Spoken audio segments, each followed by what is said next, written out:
যারা সকালে ঘুমায় তাদের ঘর থেকে কোনোদিন অভাব দূর হবে না তিনি বলেছেন। কারণ সাহাবায়ে কেরাম দিনের কাজ শুরু করতেন ফজরের পরপর।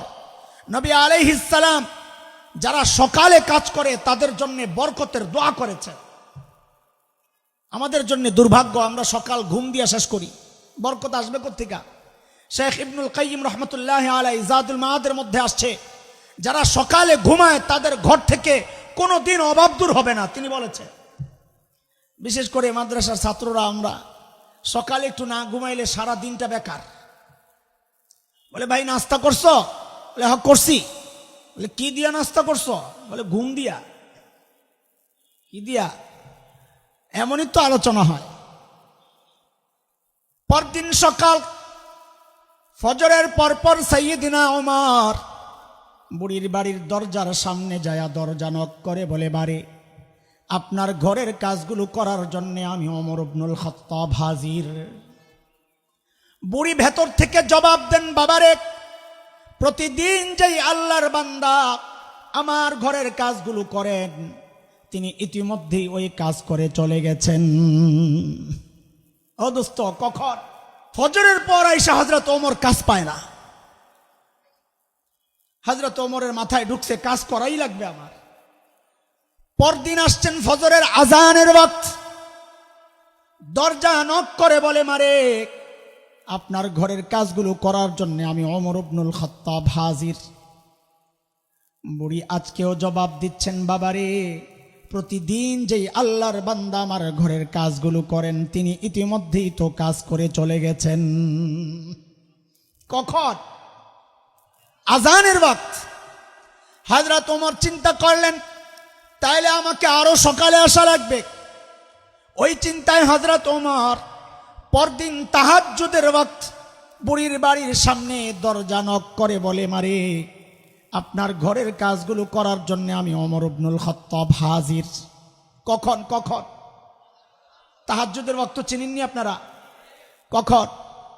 হ্যাঁ, এক একজন এক একটা বলবেন যে যেমনি শিখছেন, কিন্তু একটা ডিজিটাল ব্যাখ্যা আছে।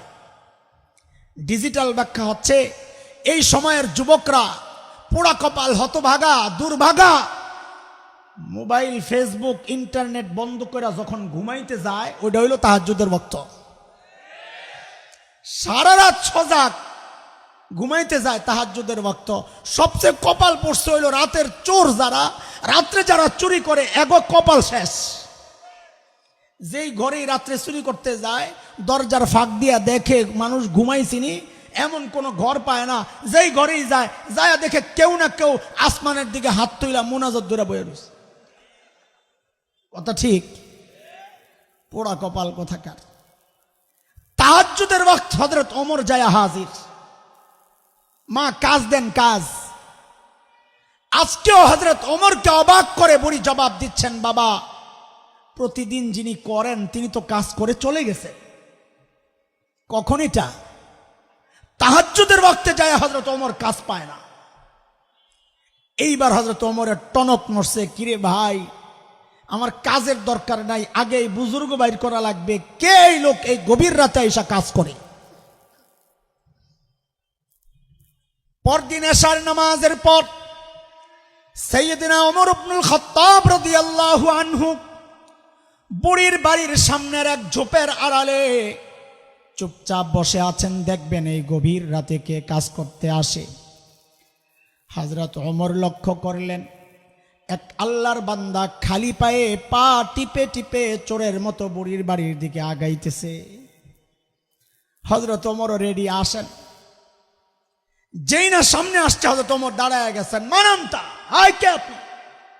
বাপরে, হযরত ওমরের যে আওয়াজ! রাতও গভীর, মানুষটাও একা। এইরকম কোন সিচুয়েশন আর পরিস্থিতির মুখোমুখি যদি আমি হতাম, কেউ হঠাৎ দাঁড়ায় যদি বলতো হাই কে, আমি তো সাথে আমার কাপড় চোপড় নষ্ট হয়ে যেত। কিন্তু হযরত ওমরের ওই আওয়াজে ওই ব্যক্তি ভয় পাবেন থাক দূরের কথা, বরং হযরত ওমর যাকে দেখেছেন দেখা নিজেই চমকায়া গেছেন। দেখেন ইনি আর কেউ না, খলিফাতুল মুসলিমিন আবু বকর সিদ্দিক রাদিয়াল্লাহু আনহু।